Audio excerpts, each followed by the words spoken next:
सभी के लिए नमस्कार साथियों। आज हम देखने जा रहे हैं अच्छी शिक्षकों से संबंधित जानकारी। जो यह जानकारी है वह यूडाइस पोर्टल पर क्यों दर्ज हुई है, इसी के साथ यदि इसमें किसी भी प्रकार की त्रुटि हो जाती है, गलती हो जाती है तो क्या करना है और यह जानकारी कब तक आपकी ली जाएगी। तो जो अतिथियों की जानकारी यूडाइस पोर्टल पर ली जा रही है उससे संबंधित जानकारी है, तो देखते हैं हम।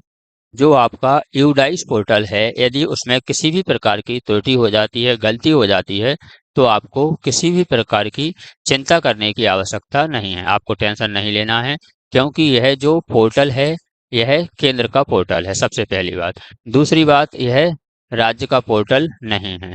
तीसरी बात, किसी भी प्रकार की यदि भविष्य में किसी भी प्रकार की आपसे जानकारी मांगी जाती है, तो इससे कॉपी नहीं होती है, इसकी जानकारी मैच नहीं की जाती है। इसकी जानकारी किसी प्रकार से मैच नहीं की जाती है। यह तो सिर्फ केंद्र अपनी जानकारी के लिए रखता है। इसमें विद्यालय से अन्य जानकारी भी जाती है। पहले इसमें अतिथियों की जानकारी नहीं जाती थी, लेकिन अब इसमें ऐड कर दी गई है। तो किसी भी प्रकार की यदि गलती हो जाती है तो किसी प्रकार की टेंशन की आवश्यकता नहीं है। इसकी भविष्य में किसी भी प्रकार की प्रक्रिया होती है तो आपकी जानकारी इससे मैच नहीं की जाएगी।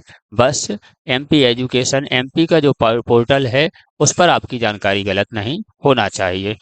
तो जो यूडाइस पोर्टल है वह सिर्फ केंद्र अपनी जानकारी के लिए रखता है यह जानकारी, और उसमें किसी भी प्रकार की, लेकिन यदि इसमें अभी सुधार हो सकता है, सुधार हो सकता है तो आप सुधार करवा लें। यदि सुधार नहीं हो पा रहा है तो आप किसी भी प्रकार की टेंशन ना लें। यह कमेंट के माध्यम से पूछा जा रहा था कि यदि किसी प्रकार की गलती हो जाती है तो क्या करना है, तो हमने आपको बताया। यह रही आपकी वह जानकारी जो आपकी 30 तारीख तक 9 बजे की स्थिति है। इसमें अतिथि शिक्षकों से संबंधित जानकारी, फीडिंग हेतु विद्यालयों की शेष संख्या है।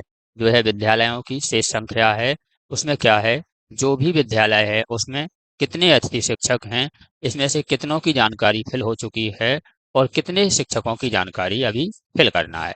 यह जो आपका यूडाइस है, यह क्या करता है, जिन विद्यालयों से सभी अच्छे शिक्षकों की जानकारी फीड हो चुकी है, जिनमें से हो चुकी है उसकी लिस्ट इसमें नहीं दी है, तो यह जानकारी फिल करना थी। इसके संबंध में कितनी जानकारी है, यह एमपी के सभी विद्यालयों की जानकारी है।